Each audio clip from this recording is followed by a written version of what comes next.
Welcome back to Ultra Uncovered. I'm Russell Ditzworth, joined by Corinne Shalvoy, and we are talking today about the Gorge Waterfalls 100K. Doing a little update, 2025 update to our evergreen episode that was published last year in 2024. So there's been a number of things that are a little bit different for the 2025 race. And so we thought it would be worthwhile to go through and outline a few of those things and give the racers for this year a place to go to kind of get that refresh.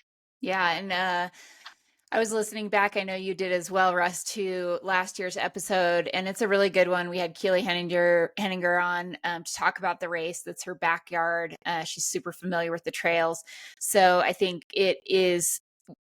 Our intention was for it to be an evergreen episode. I think it is living up to that. I got a lot from it now training for the race myself this year, just listening back. So if you haven't heard it, I think you can get a lot from it as well. And then, if you have, maybe just listen to these updates here at the front end and share the pod with someone else. Give us a rating and review so we can keep spreading the word on these podcasts that we're doing. Seems like every race that we cover has blown up. So I don't know that all the races we did in 2024 got even better this year or bigger, or there's new things, including Gorge Waterfalls. So it is one of the biggest things we were going to start with here is that while, yes, last year Gorge was a Western States qualifying race, if you ran the 100K distance under 18 hours, you would get a Western States qualifier.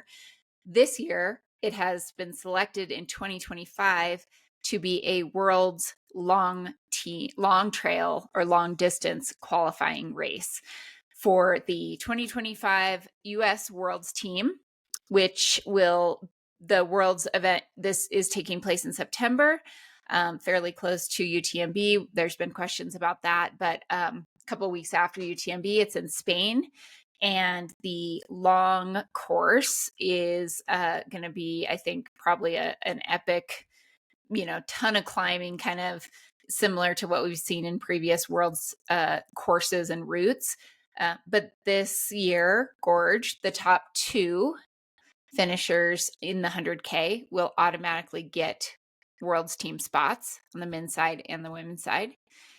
And if you kind of decline your spot, there's no rolling down, as Correct. in a Western States golden ticket situation. It's not like that. Just the top two qualify. If you want to be on the Worlds team, that's how you can make it. There are six That's one spots. way to make it, One way like to you're make it. saying. Yes, Yep. There are six one way to spots on each automatically get side. in. Yep, go ahead. There are six spots on each side, and the rest of the spots are earmarked for resume applications, which go all the way up, almost all the way up until the event they're accepted. So I think the team will be announced in July, and like you said, it's a September race in Spain. So I think it's going to have, the Spaniards always bring an amazing team, and I think that the United States is planning to try to bring some top talent to that event. That should be really fun. But regardless, one of the things that I wanted to mention as I re-listened, there was some speculation that maybe Gorge might be a Western States Golden Ticket race sometime in the future. And I think we were like, I'll give ourselves like 50% credit on that because it turned into a world's qualifying race, which means that it still brought huge talent to the event. And I do want to go through some of the names for 2025, but before we do that and tease out some of the talent that's coming to the race, let's talk about some of the other changes for 2025. And I think the first thing we might bring up is nutrition on course. Yeah, exactly. So last year, Daybreak Racing, in collaboration with Free Trail, they now run the event. It was previously run by, you'll hear this in the Evergreen pod as well, but Rain Shadow Running. And then it actually had some years when it didn't exist due to the fires that happened in the area. And so this is the resurgence. It's been brought back. It's an amazing landscape and just a beautiful place to run. So everyone, I think, is super excited that it's back. Last year they did have gnarly nutrition. They had Spring Energy. They had one other, who am I forgetting? Um, anyways, it doesn't matter because this year it is different. This year they are working with Never Second for their nutrition on course. They have gels, they have a drink mix, and I think a recovery drink as well. But I'm from what I saw on the site, it looks like just the gels will be on course. Perhaps the electrolyte. I think they have to have some kind of an electrolyte.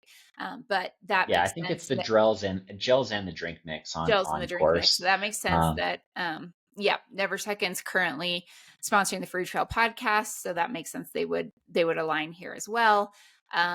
You do have to you cannot fully stock up as much as you'd like to. They are limiting 2 gels per aid station per person. 2 gels per runner per aid station. It's actually quite a bit.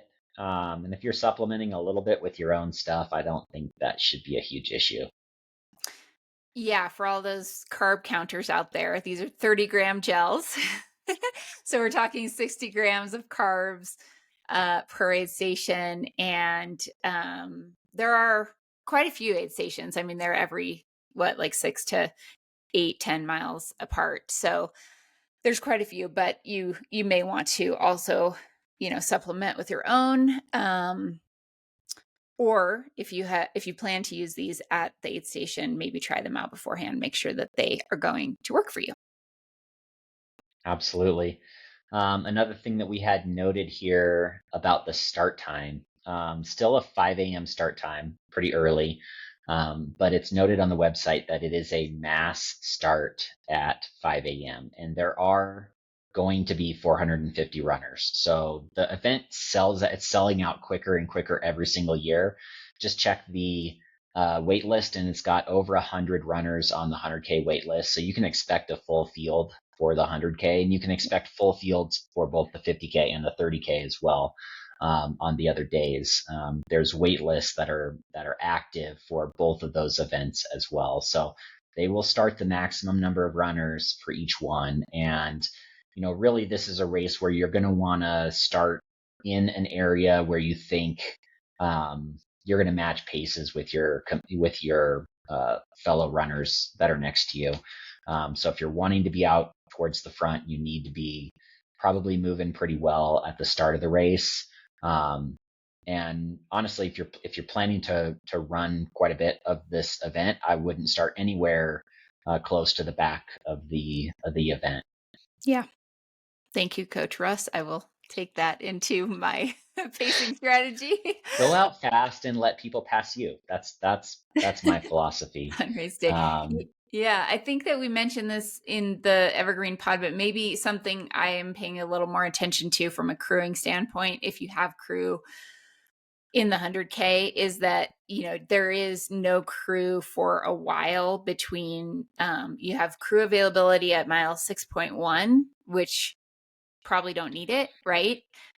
Very few people, similar to a Black Canyon. It's that first aid station.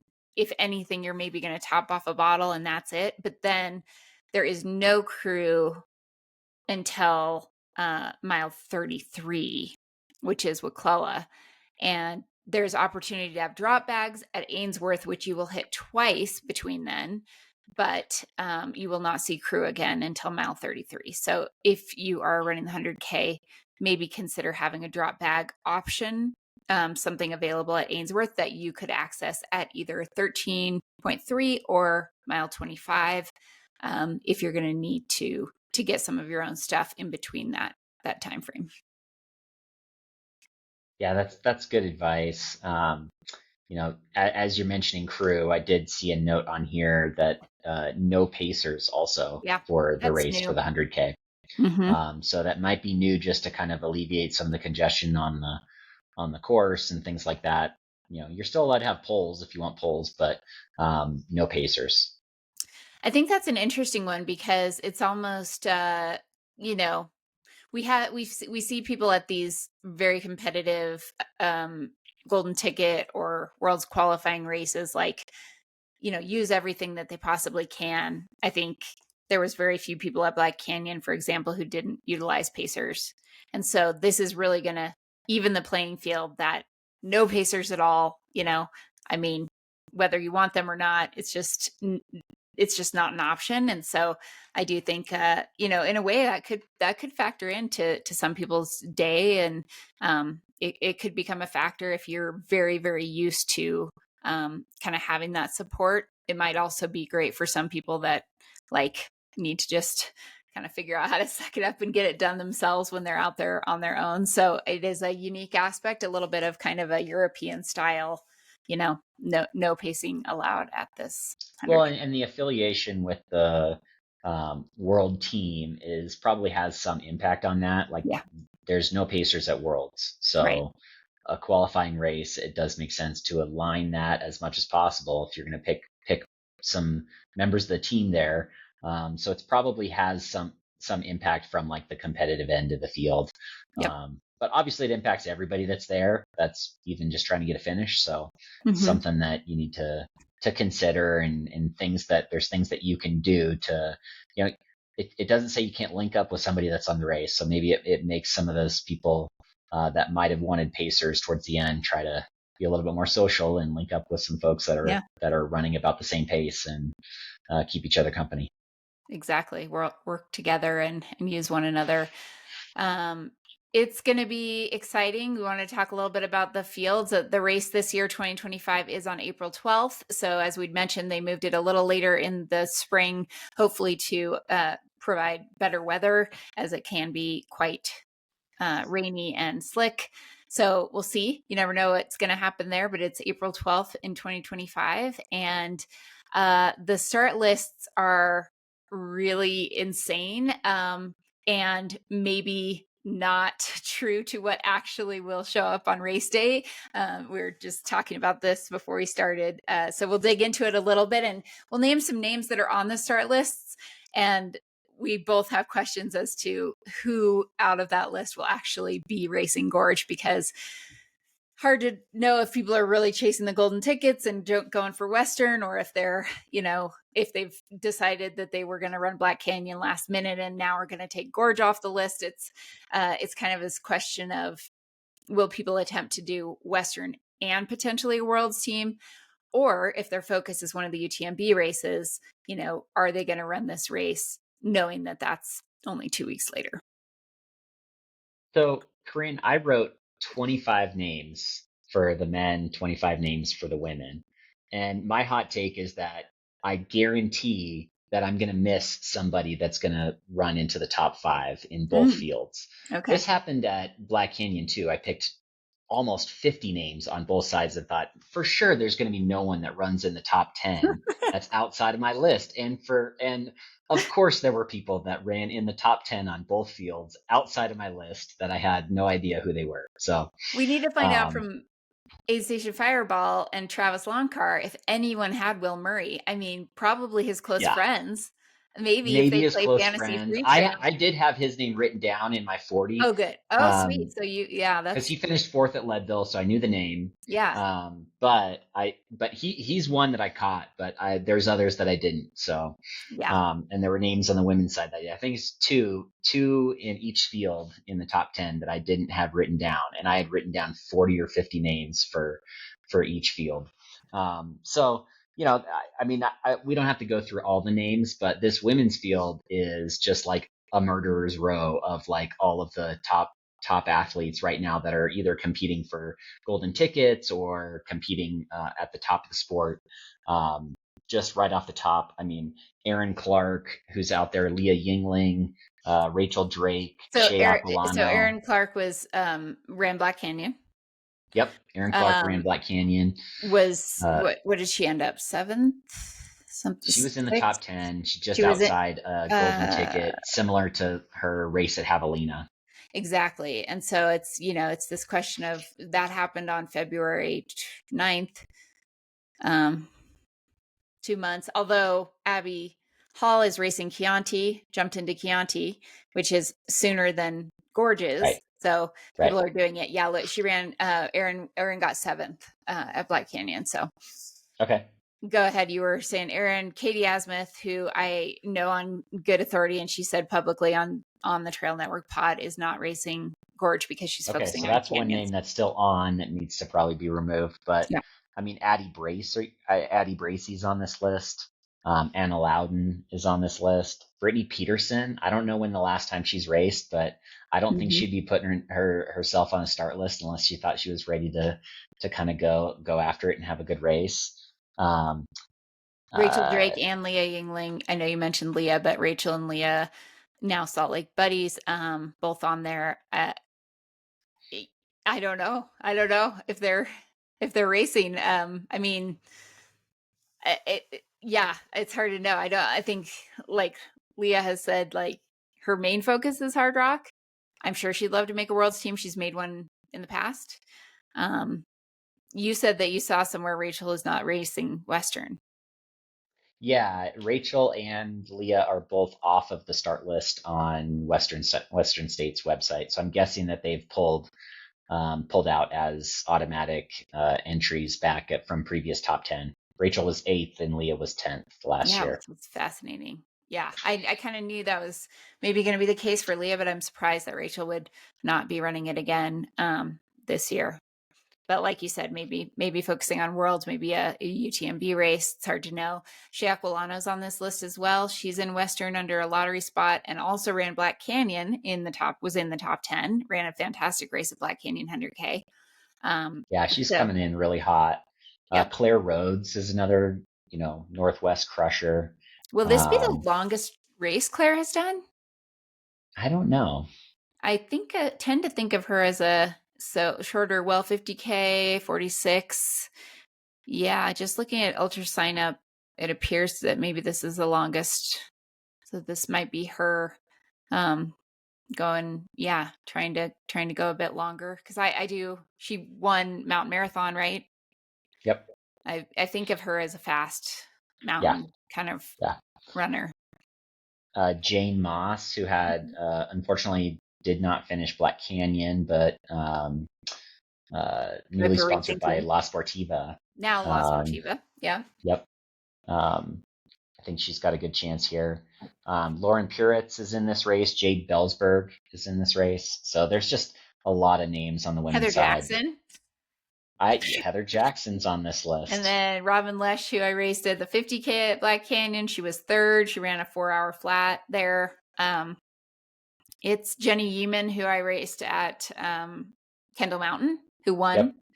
Yep. There's a lot of really good athletes on here. So it'll be super exciting. Bree Grigsby's on here to see who actually does, show up. Yitka Wynn, who has won Cascade Crest multiple years. Multiple times. Yeah, Yep. I mean, it just keeps going the more you scroll down. So it's going to be good. And I do think there's going to be a live stream. I do believe so. Should Yep. be That's my okay. understanding as well. Men's field. Men's field. Headliners. David Roach on the I don't think list. he's racing.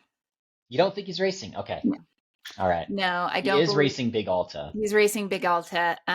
Yeah, I don't believe he's going to do Gorge.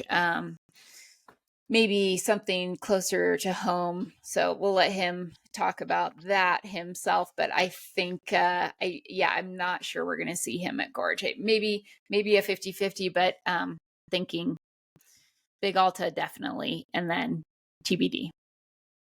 But you've also got Adam Peterman on this list. John Ray's on this list. Darren Thomas. Adam Loomis. Nick Handel, which I think this is like moving up in distance for Nick. Yeah, I think of him as like a 50K specialist as well. yeah, Um, ran really well at Big Alta last year. And whether I either the 50K or the 30K, one of the two. yeah. But lots of good names here. Blake Slatengren. So kind of Al- staying in that Northwest. also ran Black Canyon, right? So He did. Yep. yeah, it was ninth. So it's so interesting because I don't know. I feel like people are racing more and more frequently. But the question is just, yeah, if people are, how much did they go into the well for something like a Black Canyon? Jackson Brill's on this list. Ryan I Sullivan. saw that. I think that's moving up in distance for Jackson too. Yeah, Ryan Sullivan, who incredibly Ryan just fast. ran a very fast half marathon at Mesa, so he's Yeah. put in a speed block, and then this is his first longer ultra after that. So I think Second at that's going second to at set him JFK up last well. year. Yeah, 5:27. He ran I a wouldn't be surprised to see him up high on this list. no, I would. Jeff Burns, who routinely runs a lot of like road ultra type stuff, but he ran Never Summer last year. So he's doing more mountainous stuff, and he's always kind of going after getting on US teams and things like that. So I think that that's what he's here for. Yep. Trayson Knopp, another Yep. JFK crusher, fourth at JFK, 5:31. I mean, was there literally, is that 2 minutes between second and fourth? At, I think so. oh, Yeah, it was I, close. God, that's so close. Not a little more, 5:27 to 5:31 for 4 or 5 minutes, but man, yeah. So those are some fast, and this course like could definitely suit runners like that. I feel like Jeff Colt's on here. Yep, previous Worlds team member there. Mm-hmm. And then the other, I had Adam Loomis, who's last year's champion, is back.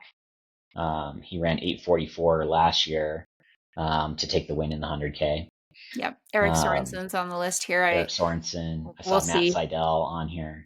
Oh, Matt Seidel's on here too. Jeez, Yep. man. So the guys is just as deep, and we cannot forget that yesterday or 2 years ago, I think it was, there was someone who won Gorge 100K that no one knew, and his name was Vincent Brouillard.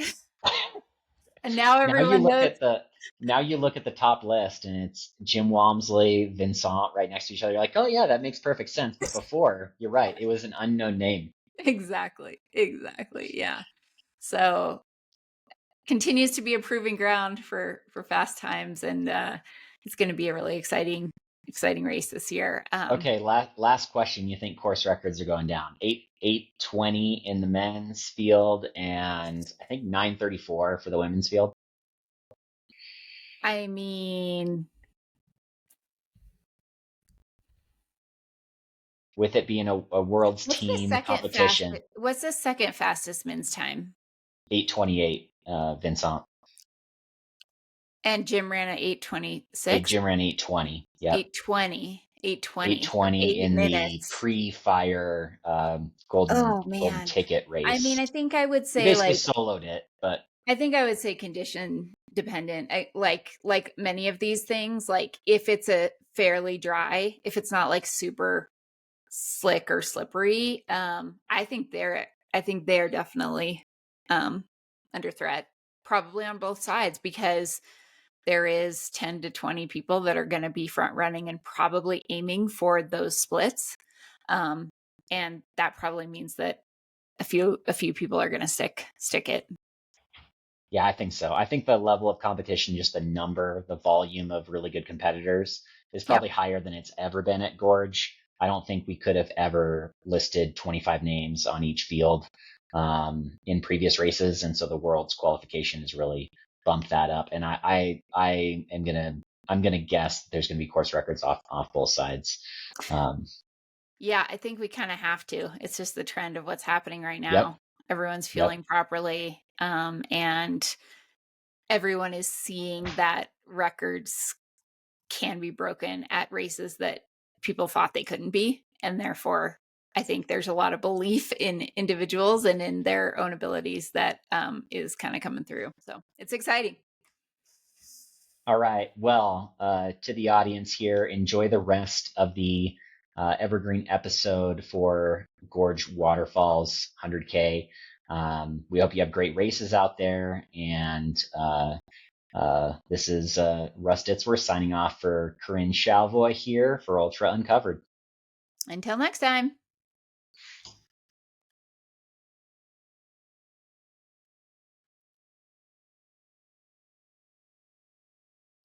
Welcome to Ultra Uncovered, the podcast where we explore the untamed world of ultra running. I'm Corinne Chalvoy.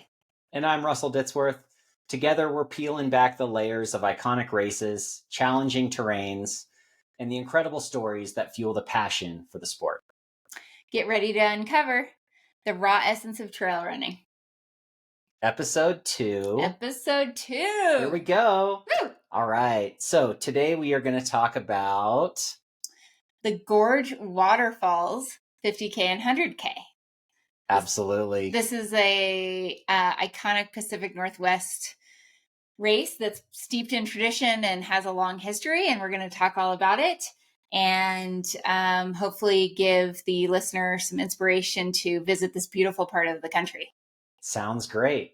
Well, let's kick it off by talking about, first of all, what kind of beverage do you have? And then let's run through what shoes we're wearing. Okay. So I today am not drinking an alcoholic beverage, but it's in a fancy glass. It's a Spindrift Raspberry Lime. Ooh. Yeah, so it's nice and refreshing. What do you have, Russ? I've got a Stone Brewing. It's a salt and lime lager, but I'm loving the vibe on the can today, so that's what I'm going with. Yeah, it's got kind of a Sugar Scully vibe, which if anyone knows the Castle Rock Run Club, that is our logo, so love the artwork. Absolutely. All right, well, cheers. Cheers.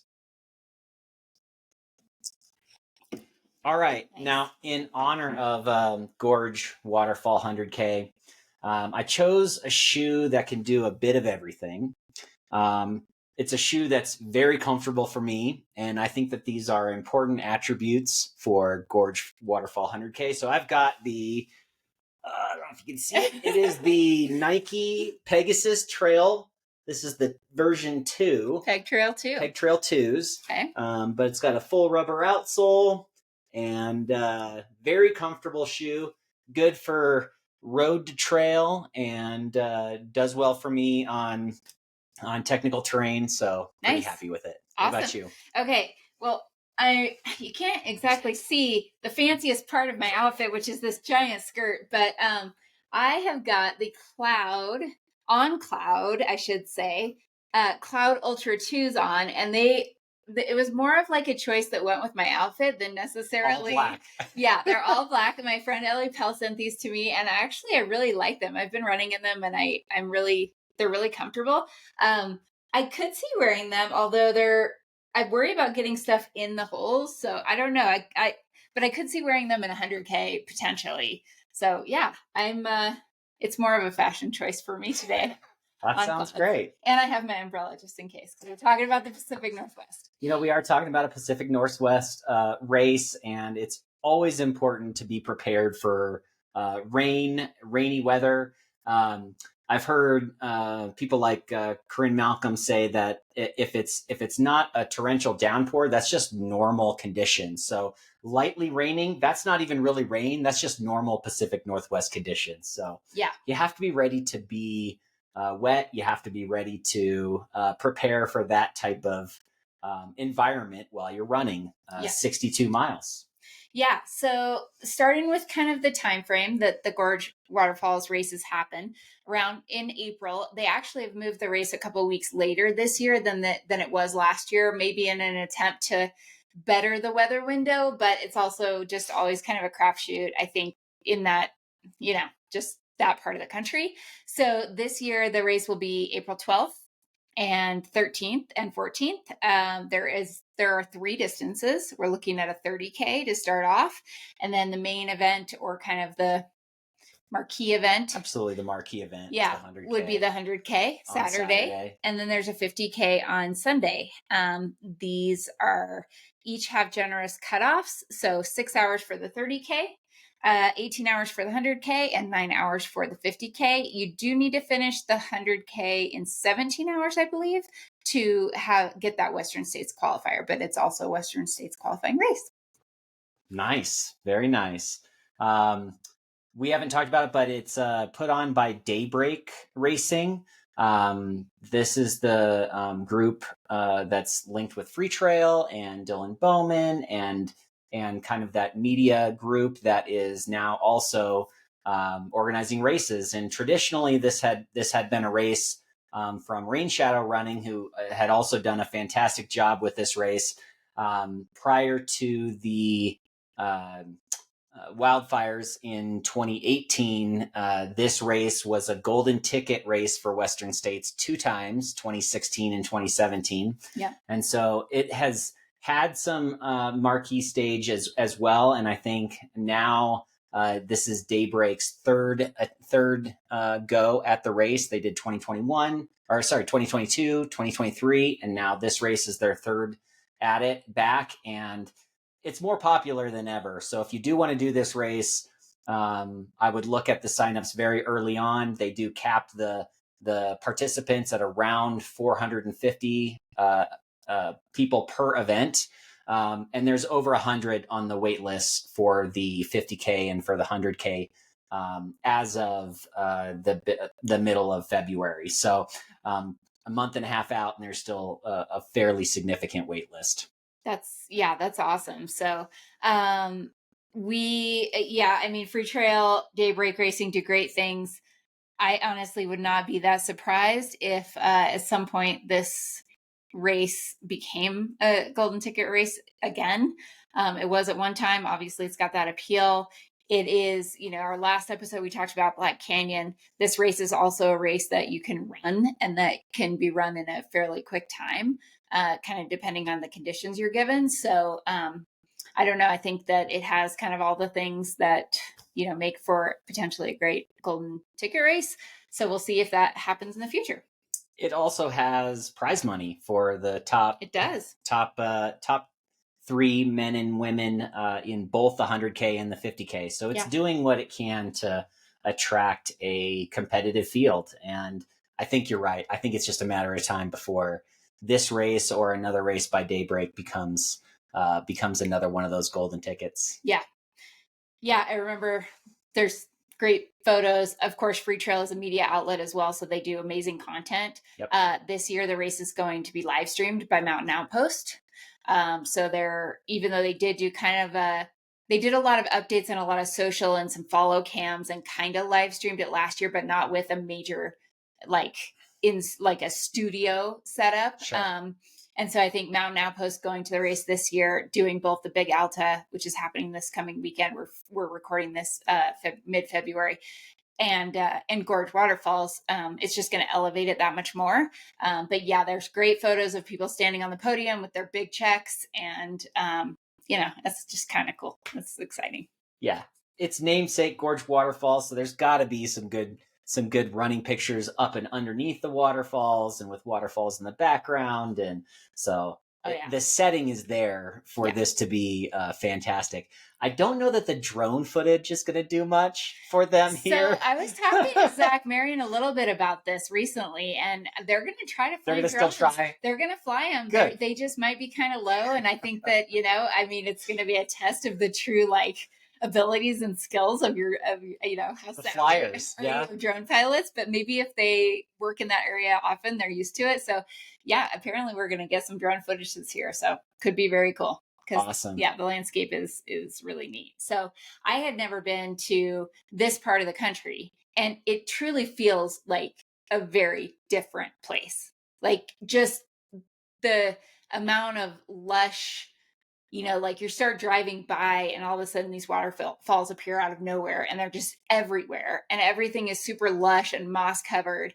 And it kind of feels like a little bit of a Wonderland kind of fairyland environment. And so it's just a stunning place to be running. Yeah. And the perspective that I have is even when it's not raining, it still feels like things are wet, right? Yeah. There's moss on the trees. The ground is damp. Yeah. There's just that piece of it, that moisture piece of it. And while it's not like a high humidity area, it's still, you still have the elements there. Yeah. So it's something to consider. Yeah.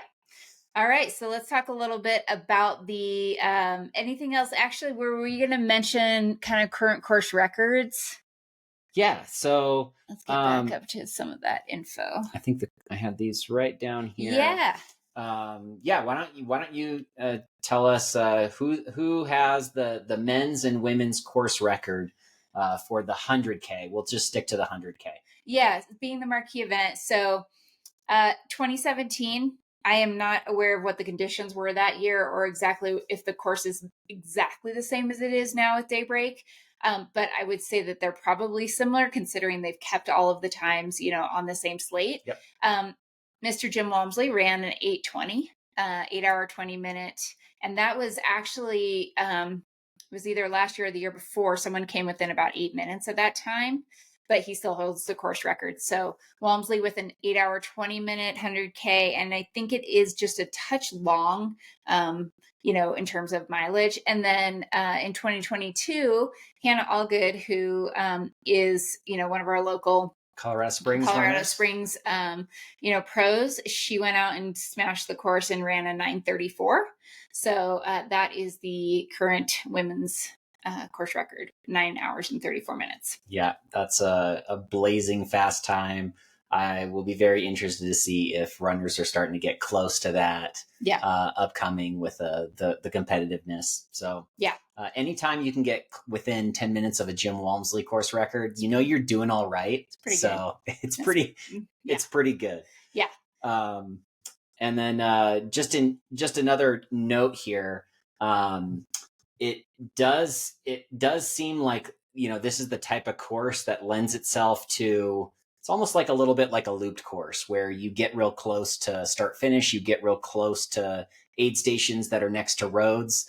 And sometimes I think it makes it a little easier to maybe end your day at something like that. And there is from last year's data, there was about a 65% finisher rate. And so I guess that's one thing to watch out for, is make sure you have the things that you need at the aid stations and don't give yourself an easy out to end your day prematurely based on a planning piece. And we'll talk a little bit more about like what maybe to put into your drop bags and some of those things, or to have at the aid stations for your crew. But let's talk a little bit about, and I want to read the description from Daybreak on how the course feels underfoot.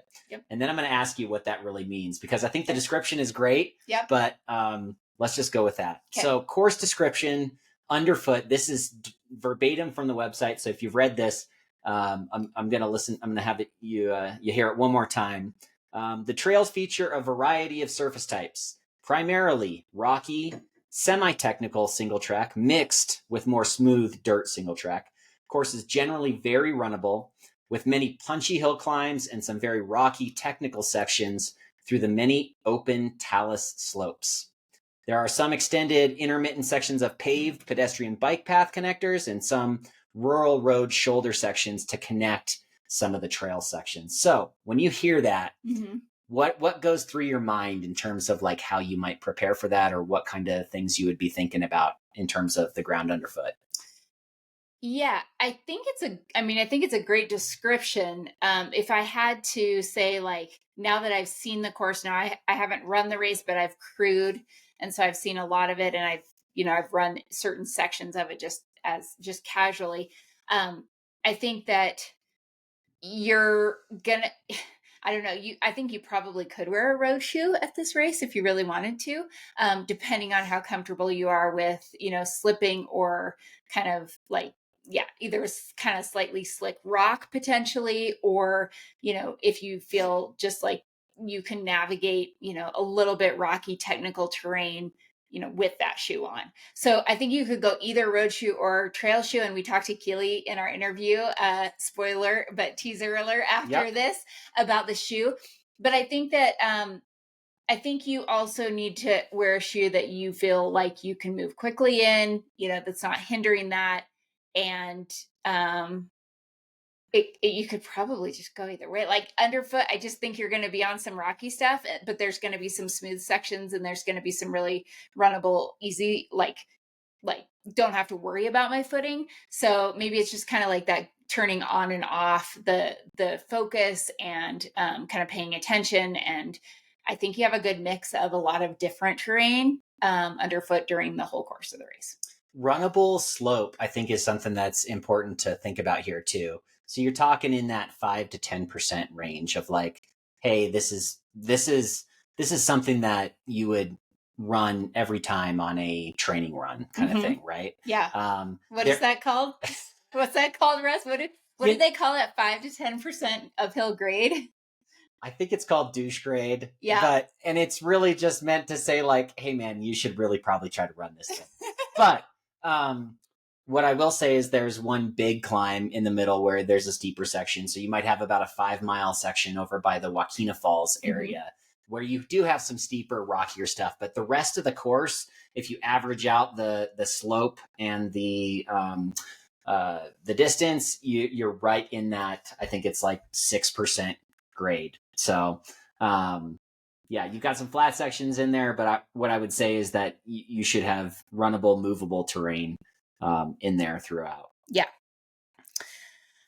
All right. So yeah, so looking at the elevation profile in general of the 100K, like you mentioned, you kind of have a couple of the first, up until what mile is that? 30-ish, 30 miles. So it's like a 15 mile 38, really. Okay. So it's like before you get onto the Pacific Crest Trail section, from Cascade Locks out to the out and back to Wyeth. You've got kind of this rolling terrain with a big climb in the middle. Yeah. Okay, so do you want to go through aid station at this point and just kind of talk about what's available there? Let's start talking through the course. So you start out at Marine Park. Yes. And you've got about a mile and a half of like bike path before you get to the single track trail. Yeah. So if you're the 100K and you're starting at 5 a.m., you're going to be starting in the dark. Last year they did a 1 hour delayed start as well. I didn't see that on the website, so I'm not sure if they're doing that this year. But if you're at 6 a.m., you might be a little bit lighter. But likely you're at a dark start, so you're with a headlamp to start. So you've got a little bit of time to kind of get your order situated, get where you want to be within the pack. Once you get to the single track, then once you get to the single track, you're headed towards the first aid station, which is the Waklela aid station a mile 6.1. And what's really nice about the opening 38 miles of this race is every single aid station is almost very equally spaced. So if you've got it timed out to where I know what I need for 6 miles, 6 to 7 miles each time, you could probably repeat that process with your crews or with your drop bags for exactly what you need. Totally. So first 6.1 miles to Waklela aid station, then you head to Ainsworth. That's a state park that's on the road there. Another aid station there, no crew access at that one. Yep. So you would have just drop bag. And I think I remember that one's kind of, it's just as a few of these are just right off of the road, right off the highway. And they kind of just have a tent set up and, whatever you need, the basics and hydration and a bit of food. But usually, those couple aid stations are not like the most robust ones. They're just, people are fairly quick in and out of them. Quick bottle fill here or there. And like you said, you could have the drop bag if you need it, depending on how long you're planning to take. But yeah, that's a great point about the just very like regimented 6 miles, 6 to 7 miles, know what I'm going to need. And maybe if you're in the front of the pack, you're not even utilizing that first aid station, but you're waiting for that second one. And then you're just going to refill your liquids. And so then you're going to go do that big climb after. So after Ainsworth, you head over to the Wakena Falls area, and there is a aid station called Wakena before you hit that major climb in that area. And that loop on the end of the course is about 5 miles, and the climb ends at about 1,500 feet, and you start at sea level. I think it's around 2,000 feet of gain within that little area. Yeah. So maybe there's some little ups and downs in there, but that's going to be the steepest part of the course. That's going to be a crux in terms of like getting there, getting through the climb and the descent, still feeling good. You're still in the first third of the race. Yeah. So I think you want to be very comfortable at that situation, at that spot. And then just be in a spot where you know what's to come because you've just run that part of the course as you head back towards Cascade Locks. Yeah, that's a great point. Thinking about those first 15, 18 miles, okay, I'm going to be repeating this in reverse and, on the way back. So just kind of taking note of things and, maybe on the climb, you choose to eat because you're power hiking. And then, coming back, that's another spot where maybe you're going to eat and, be able to kind of digest your gels or whatever, because you're in more of a hiking mode than bombing downhill. So I think that's a great tip around just making sure that you're conserving energy and not completely destroying yourself during that first climb, because you've got a really nice second half or last, 20 to 30 miles where you can do some running if you're able to.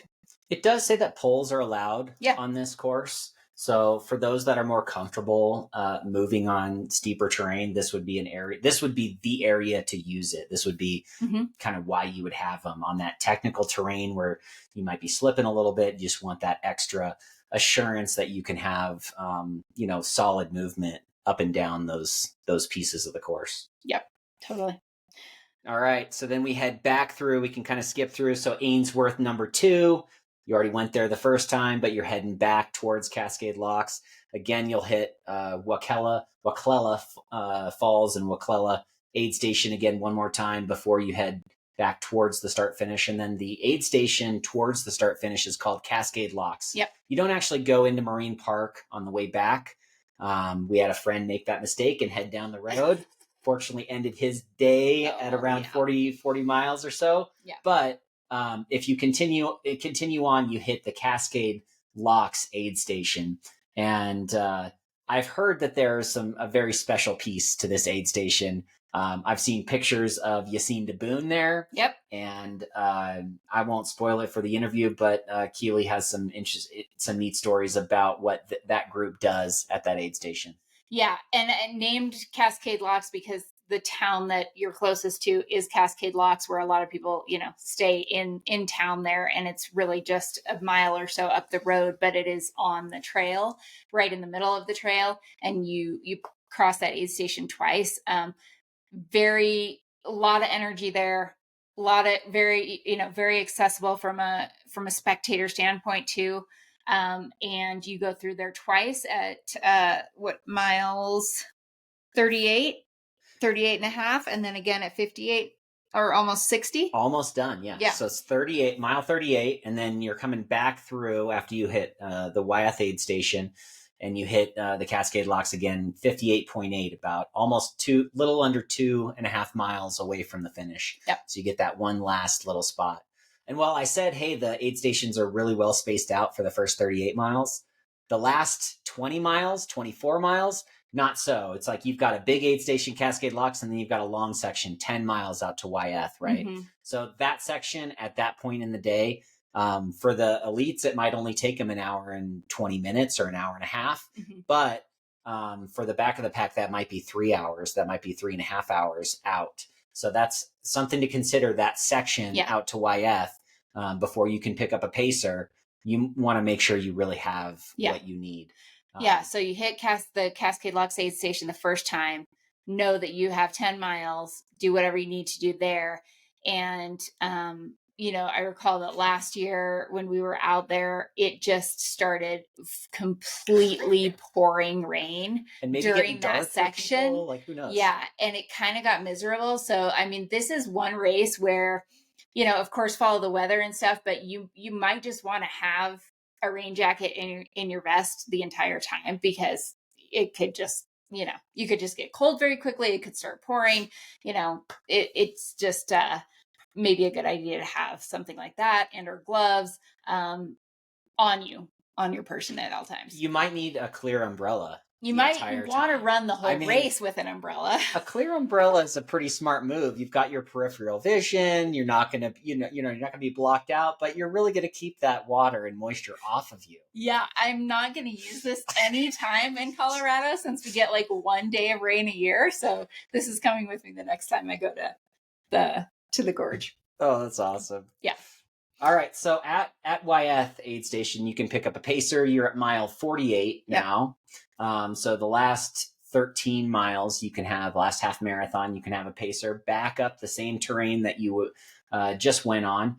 And really I tried to look at the elevation profile and say, like, where is all the climbing? And if you look at the chart, it looks like maybe there's more towards that back half. You'd have kind of a big climb. Well, really, that 20-mile section is 3,100 feet of elevation gain. Mm-hmm. It's about the same percentage when you work it out as the rest of the course. Yeah. Yeah. The first part of the course is just maybe more choppy.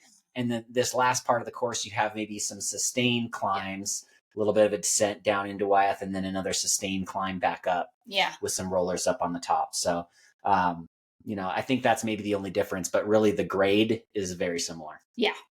So in terms of training for this race, right, maybe just practicing running on that quote unquote douche grade in some of your long runs, and just being able to move up it, at a comfortable but like sustainable pace. Definitely, I think just working on your overall strength and then keeping speed up is also a great idea, because you really want to optimize those flat sections and be able to open up your legs and get some turnover going. Yeah. I mean, it's a race that draws racers from all over the Western United States. There's a lot of runners from Colorado, Arizona, California, as well as the Pacific Northwest is well represented. But this is a national race. If you're coming from altitude, that's going to help you. You're going to feel better at zero elevation and at climbs that are, you'd never top out over 1,500 feet of elevation. Sea level elevation in this race. So use that to your advantage. Take the flats and take the free speed when you can get it. Yeah. And I think that, from a training perspective, if you've trained on hills and you've done some of that stuff, you're going to be well prepared. Yeah. I think it's questionable whether you should wear glasses at this race or not, because I would say no. I'd say contacts. But no, like sunglasses. Okay. Sunglasses or like clear glasses, because part of me is like, maybe you need the protection if it's raining and you want to keep it out of your eyes, but at the same time, it's like the entire time we were there, it kind of felt like the sun never came up. Like it was just overcast and a little bit like dim or kind of dreary. Yeah, the canopy the entire time we were there. So yeah, probably personal preference, but if you're thinking from an eye protection standpoint, like, hey, I don't want to temporarily go blind, like Courtney to Walter, this is not going to be a dusty course. No. So I don't know that there's going to be that risk. And if it's, if it's the worst when they get fogged up. Maybe just a brimmed hat to keep some of it off of. Yeah, I think something like that might be better. Okay. All right. And then just a couple notes on what's usually available historically, or for the last couple years of this race. There has been Gnarly Nutrition, hydration, Gnarly Fuel 2.0 on course as electrolyte and liquid calories. Then there's also been Spring Energy. So Spring Energy has sponsor the race, but they usually say you can only take 2 Spring Energy per runner per aid station, which is an interesting thing. So it's a popular piece of nutrition, right? It is. So yes. There's many people who thought like, oh, I'm just gonna load up on Spring the whole time I'm there. And I think they were disappointed last year at like kind of how it was being partitioned out. So I think they're doing a good job this year of saying, hey, listen, here's the expectation. You can have 2 per aid station that you get to. If you need more than that, you need to bring some yourself. We need to make sure that we have enough for all the runners that we're supporting at the race. So and then when I you think go, that's fair. I kind of do, but I'm like also thinking about Cocodona and picturing Sarah Ostaszewski literally putting 15 awesome sauce in her bag. There was no cap, so I'm just like, how does that work? No cap for her. Huh? Like it was no cap that she was doing it, and there was no cap in terms of the amount of Spring Energy she could take at that aid station. So anyways, she probably had 30 miles. So true. Maybe they are just accounting for this. That's very true. But the aid stations are very well done. Daybreak does a great job. They're super thorough. They're full service. Full service aid stations. And then you get to Cascade Locks, and you could also have a flute of Red Bull or a flute of champagne or a flute of Coke. That's historically been some of the little, they make it fancy there. Down at the, what's the aid station called? Oh, the Wyeth aid station. Last year, that was run by the Free Trail family, Free Trail community. Ooh, okay. And we actually nicknamed a couple of the folks in the community the Broth Boys, because they were just making this amazing, super salty broth, and it's pouring rain. And so everybody was like partaking. They were loving it. They were loving the broth. So there was quesadillas, broth. There's actually a bathroom there. If you need to, like a an actually fully established, Okay. restroom if you need that, or if you need to change or whatever. So know that that's available for you as well. You mentioned changing, and I think that that's a key point, and something that Keely brings up later in the discussion here. But having multiple copies of socks and extra socks, extra shoes, extra things to change it. Don't let a gear choice end your day early. Totally. And also just make sure you be aware of chafing, squirrel's nut butter, or whatever your choice is for anti-chafe. Also probably a good idea to consider, just because you're out there in kind of the wet conditions usually. Awesome. Anything else you want to say about Gorge Waterfall 100K before we move to our interview portion of the podcast? No, I think you're going to get a lot of great tips and insights from our amazing guest, Keely Henninger, who is a local. So she's very used to, training in this area, and she has raced the race multiple times. So I think she brings a lot of insight from somebody who's just done it and been out there and lives in that environment.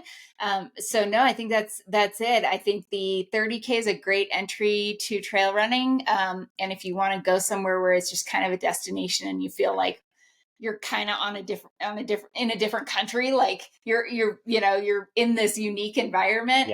It's a great kind of destination race, and you're super close to Portland. You can go do all the things with the family.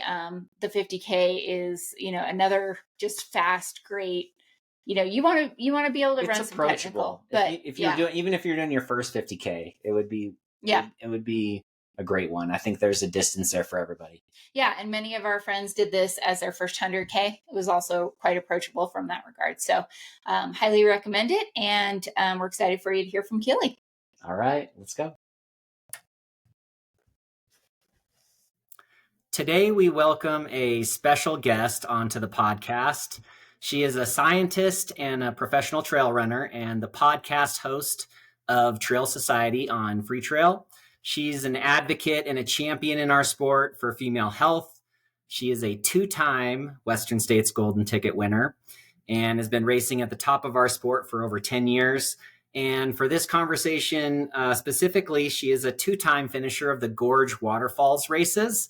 In 2016, ran the 100K for a 3rd place finish, and in 2022, ran the 50K for a 1st place finish. So welcome, and thank you for being here, Keely Henninger.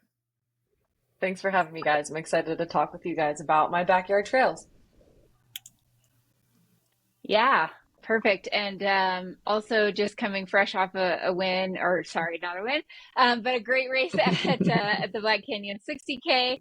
She paced her good friend Rachel Drake to a win in the 100K, and then decided to jump in the 60K the next day. And one thing I've always loved about you, Keely, is along the lines of being an advocate for female endurance sports. You're always all about good fueling, and you, in typical fashion, took in a whole lot of calories during that 60K with 13, 14 gels, we heard. So anything you want to say before we get started on Gorge about just, what kind of what the fueling piece does for you in races?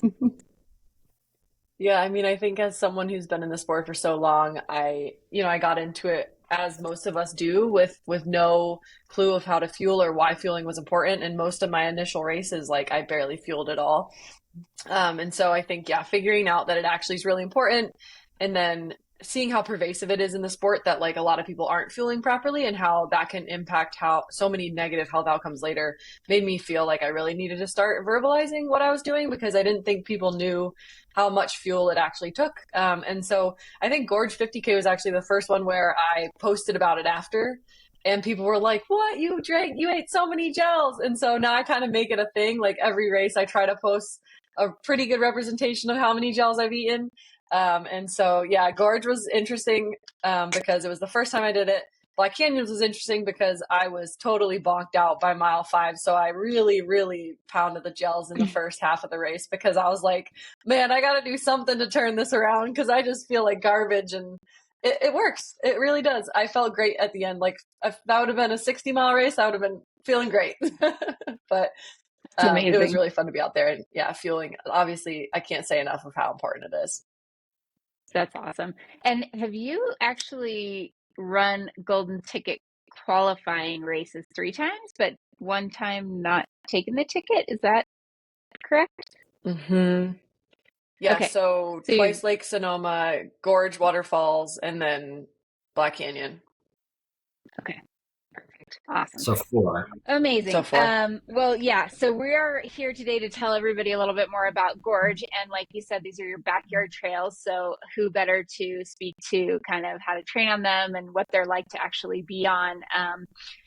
First question for you, I guess, is just, you are an ultra athlete, but is there any recommendation you give people around shoes? So one of the big things we like to talk about is, it truly matters. They can make or break your race depending on, what terrain you're running on. So what would be your recommendations around shoes, whether they're ultra or just in general, like, kind of what you're wanting to have when you're out there in the Gorge Waterfalls race? Yeah, that's a great point, Corinne, because I think unfortunately there's not a great answer for this race. You really need to find a shoe that does everything because you not only start the race with, in most of the races, so the 50K and the 100K, you start with a climb up Wakena Falls, and then the descent off of that is super, super technical. Sometimes there's ice, sometimes there's water. Like it's bound to be technical and slippery.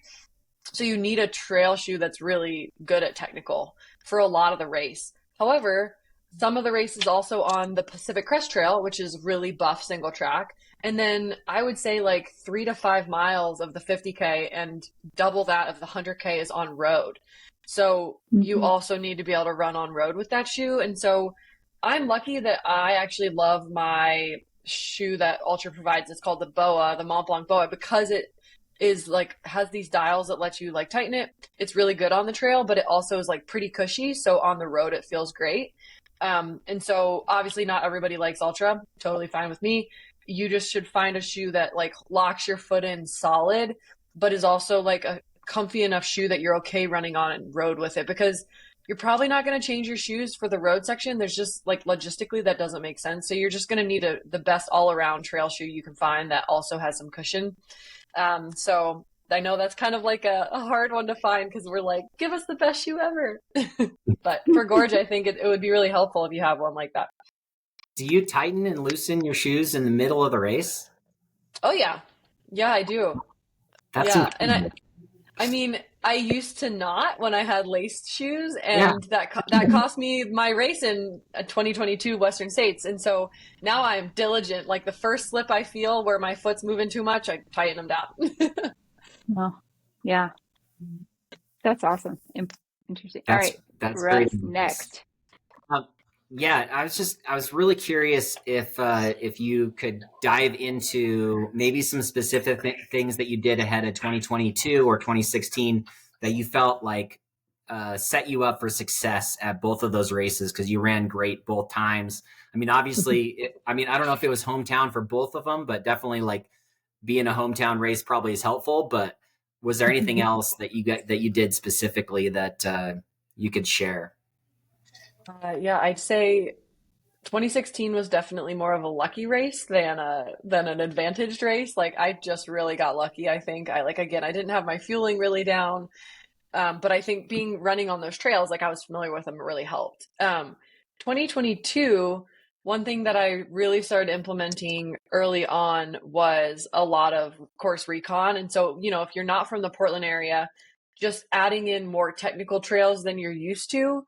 I think just like the smallest viable dose even works. Like if you can get out on them twice before the race, it's just going to help you become more confident during the race when you hit those more technical sections. And so because I don't run technical trails very often, I live in Portland and don't venture out there all the time, especially not in the winter. I just made it a point to go out there so that I would get those technical trails under my legs. And then because it packs a lot of what we like to call, and I don't know who deemed this term, but it's unofficially called douche grade. All of the climbs are runnable. If you want them to be, they don't have to be, but they're not quite steep enough that you feel good hiking. They're like gradual enough that you feel like you should run them. So I did a lot of like threshold work on hills with similar grades. And so you guys can look at like the course profile, but I would pick hills that are pretty runnable, but like longer, and just practice kind of doing work on those so that when you get to race day, like those hills aren't crazy for you. And I think that combined with the technical running is really helpful. And then, like any training plan, you want to work everything. So, just getting faster in general will help you with the roads as well. But yeah, those were the two things I focused on. Yeah. Overall fitness is always super important. So similar kind of along those lines. So how about, the downhills? Like, do you feel like this course, because it does have a little bit of everything, is better suited for somebody, or where could you make up time if you were kind of trying to like, you're really trying to run your best race? Should you focus on optimizing, the downhills? Should you focus on being able to run steady on the climbs, or what would be your advice around that? I think especially like if we're talking about the 100K, I think the race can be won in the back half because the first part is normally sloppy and dark, and there's a lot of road mixed in, but like nobody's gonna be running way faster than you up Wakina and down the backside down those slippery rocks.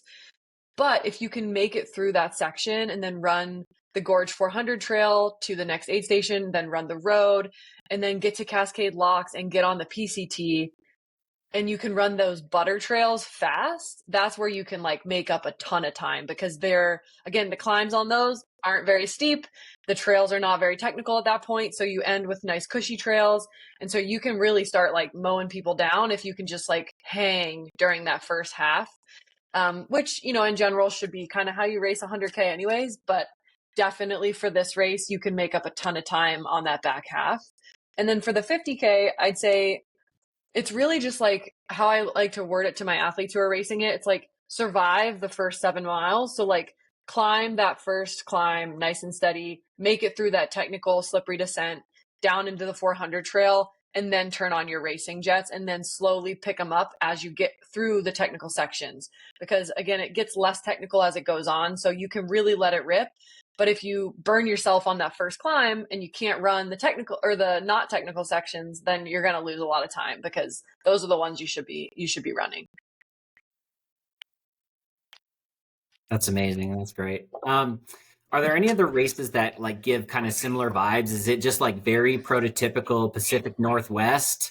There's going to be people. This is turning into like a real national race. It has been in the past. It has been a golden ticket race in the past. Yep. It's been a very popular race, and then kind of the fires happened. It kind of transitioned, and now Dylan Bowman and his team at Daybreak has kind of taken this maybe it's maybe kind of growing. So I think there's a real national appeal to Gorge again now. And, there's going to be people coming from all over. And just like at Black Canyon, people are training in winter conditions, trying to then do a desert race. Like, what can they do to kind of look at it? Or are there other races that are very similar to this?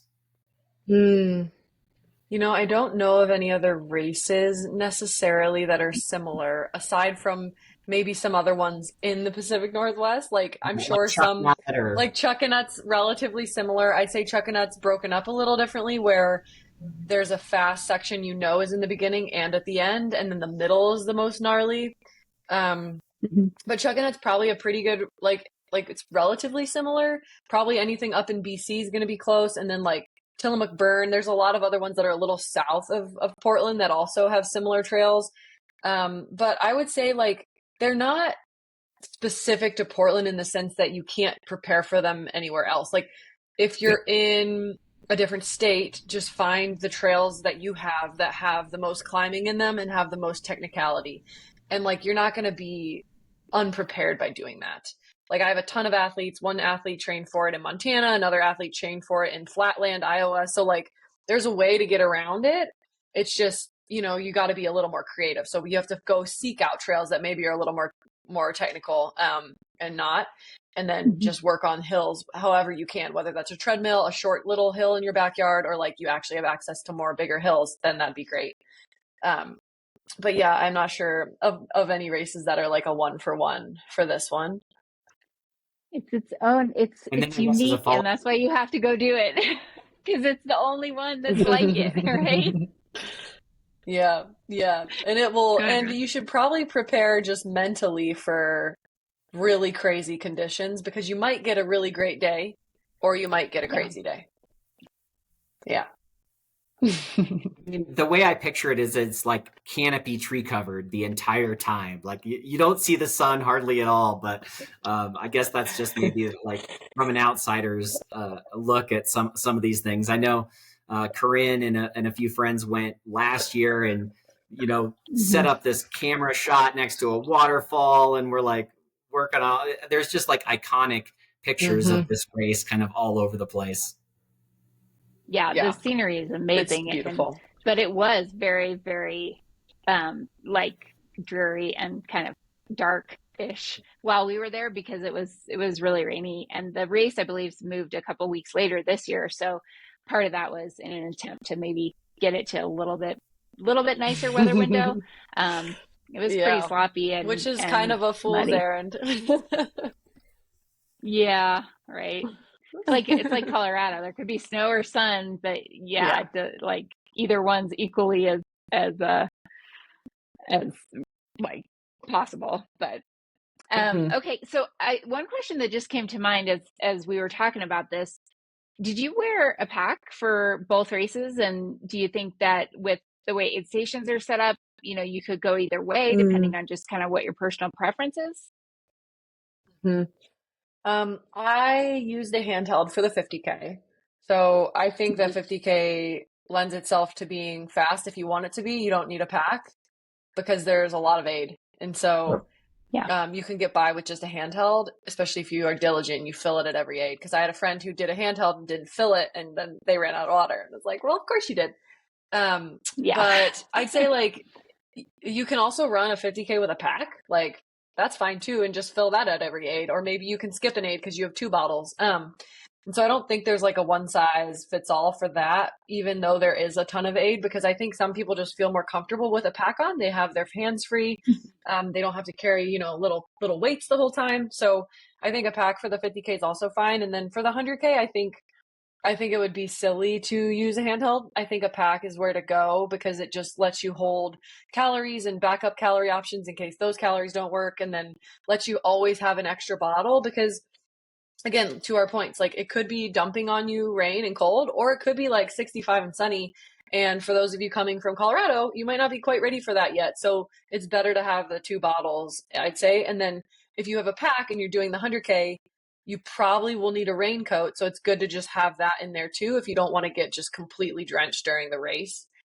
So yeah, I'd say I'd gravitate towards the pack, especially for the 100K, but the 50K, you'd be fine with a pack also. But yeah, I use a handheld for my 50K and a pack for the 100K. Yeah. So, okay, so I have a follow-up on kind of terrain. We were talking about how there's road sections, there's technical sections. Like what percentage of, say, the 100K would you say is that rocky technical? Mm-hmm. I would say like 12 to 15%. 12 to So 15%. Okay. not a ton. Yeah. Because 60 miles, Okay. I'd say it's about 6 to 8 miles of that. Okay. And then what makes up the majority? There's also, how much the other two or the rest of it's made up in road, like what percentage of paved Mm-hmm. road? Because I know there's some paved road sections. Mm-hmm. I would say about the same. Okay. And that would leave the majority being, how would you describe it? Like underfoot? Um, the rest would be between like buff single track and like moderately technical. So what you'll encounter in like a normal trail run. Okay. Okay. Perfect. No, that's helpful. I mean, I think also just for being able to like potentially kind of turn your brain off a little bit at certain times or not pay so much attention, like knowing, okay, if I get to this road section and I'm on the pavement, I don't have to think about my footing for a second. So I can kind of, Mm-hmm.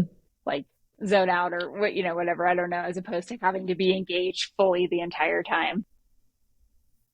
Hmm.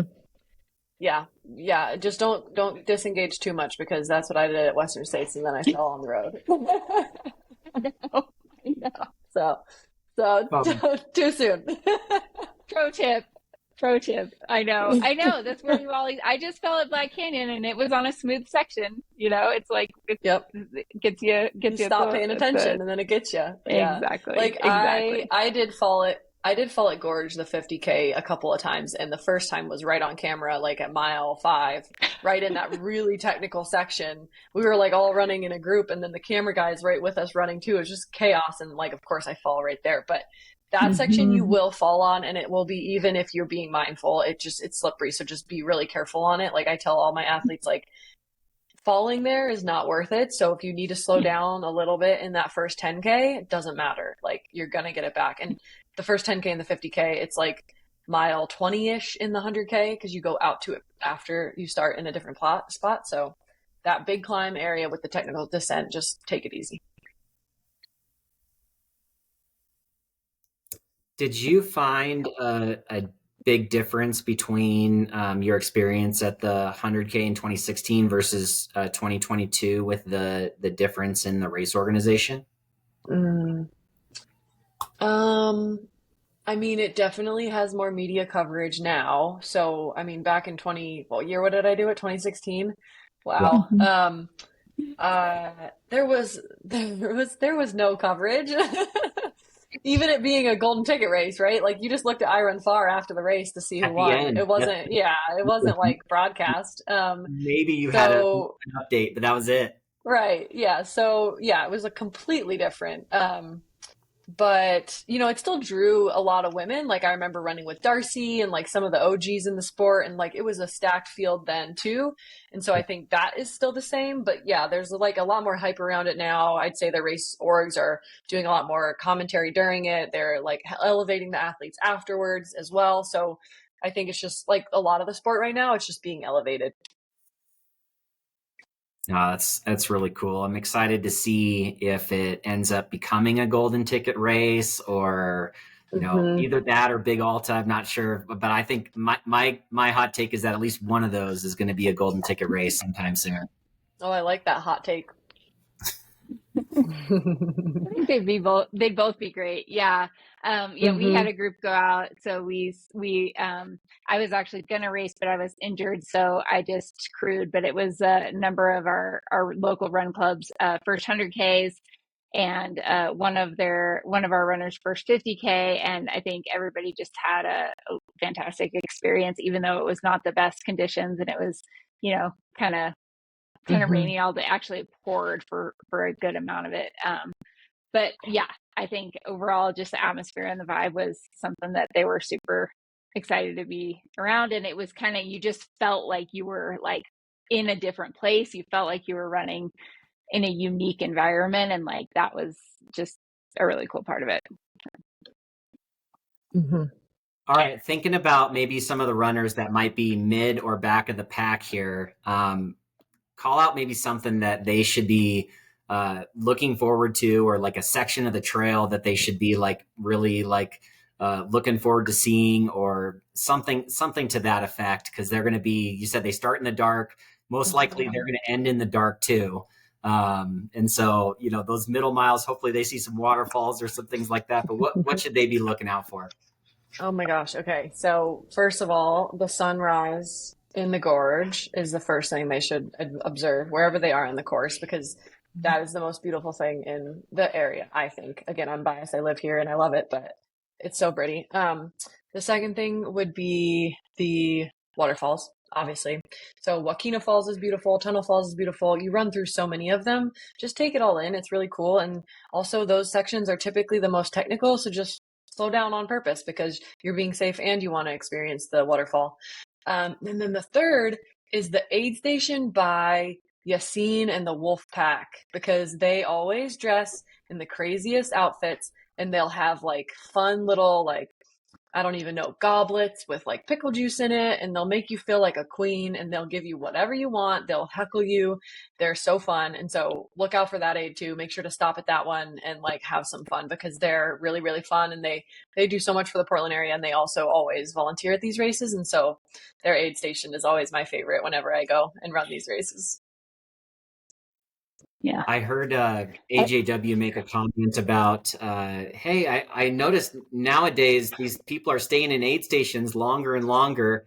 And I think the comment was, yeah, that's what happens in the back of the pack over here. So they need to take it in. Is he going to have like kind of like the butler get up and kind of the whole Maybe. I think they do different themes every year, so I'm not sure what they're doing this year, but they've definitely done the butler before. They've done like crazy wigs before. You know, it's just always whatever they're feeling. No, that's awesome. And that aid station, I know you go through it twice in the 100K. Do you do it twice in the 50K as well, or just once? Twice. Yep, twice. Okay, that's awesome. Yeah, that's a really good spot, and it's a great crew accessible or just like spectator accessible spot. You can drive right up to as well. Yeah, the flutes of champagne and Red Bull and like chocolate fountain. That was really cool and very unique. I don't think that happens at any other race that I am aware of. No. So, yeah, sweet. Okay, anything else that we missed about? Oh, go ahead. No, Russ, you've got one. I was just going to say, you mentioned you had some athletes running the race that you're preparing them for, or you have in the past. Are you planning on being out there at all this year, or since you're close to the area? Yeah, I'll be out for the 30K cheering, and then I'm going to pace one of my good friends in the 100K, and then I'll also be most likely out cheering the 50K as well. So I'll be out all 3 days. Nice. Well, that'll be awesome. Hopefully we'll get to see you on some of the... Oh, yeah, the coverage, yeah. Do you think you'll race it again in the future? Maybe. Probably not. I've done it twice, and I get to run the trails all the time. So to me, like, unless it becomes a golden ticket race, then maybe, you know, that'd be cool. Yeah. But I don't know. I think I get to run them all the time, that I actually just like going out and making it more about the community than making it about a race. So nice. Do you I mean, it's a little bit of ways away from you in Portland. Do you get out there quite a bit? What would you be using those kinds of trails to train for in terms of other races? Oh, yeah.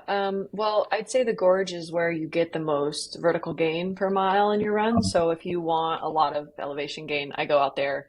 I use that for training grounds for Western States. It's like a 45-minute drive. It's not that bad. And there's like a spa out there where you can soak afterwards if you want to. There's like a lot of good coffee shops. So there's like other good reasons to go out there too. But yeah, there's a ton of good elevation gain. And like big mountains, so you can climb, you know, up to 3,000 to 5,000 feet in a climb, and so you can get really big climbing in. I did all my training for CCC, part of UTMB out there, and so yeah, I think the Gorge is like the hidden gem of Portland. Like it can prepare you for pretty much any gnarly race that you're training for. So it's awesome. Does anyone use poles on this race? You know, I don't know if they're allowed. Oh, okay. Well, I guess we could figure that out. But I guess if most of it is that kind of 5 to 10%. But I'm sure some people do. And I think if they want to use poles, that's great, you know. But I'd say the majority do not. But if you want to use poles and they're allowed, preface that, then go for it if that makes you comfortable, you know. Yeah. For sure. Awesome. All right. Well, we will wrap it up. I think, is there anything else that, you know, just general advice that you'd share about prepping for the race, about when you're in the middle of the race running it, or just from your experience that, you know, you look back on and have learnings about your own personal races there? Yeah, I'd say I'll just reemphasize, like, take the first half, whether it's the 50K or the 100K, easy, and then try to have legs for the second half, because it does get easier. And then something that, like, you'd think I'd have learned by now, but I made this rookie mistake actually in Thailand, but I'd say I've known of some people making this mistake in Gorge, is if you're doing the 100K, and probably not the 50K, but maybe the 50K. Have your crew, if you have a crew or a drop bag, with extra shoes and socks and dry stuff in it, because if it's just soaking wet the whole time, you don't know what can happen to your feet. So just Yeah. deal with that when it gets really wet, and you can always change. And so just always have backups of everything, regardless if you feel like you won't need them, because you're better safe than sorry. So I would say those are my Yeah. two pieces of advice. Awesome. Russ, you have anything else? No, that's it. You did great. That was great. Thank you so much, Keely. Really appreciate you taking the time to be here with us today. Yeah, no problem. Thanks for having me. Yeah. Yeah. Thanks, Keely. Yeah, super impressive. I mean, you've run so fast on these trails and just had incredible performances out there. And yeah, it's awesome. You are now training athletes to prepare for it. And if we're ever out there again, we will make sure to connect with you. Yes, please do. All right. Thank you. Of course.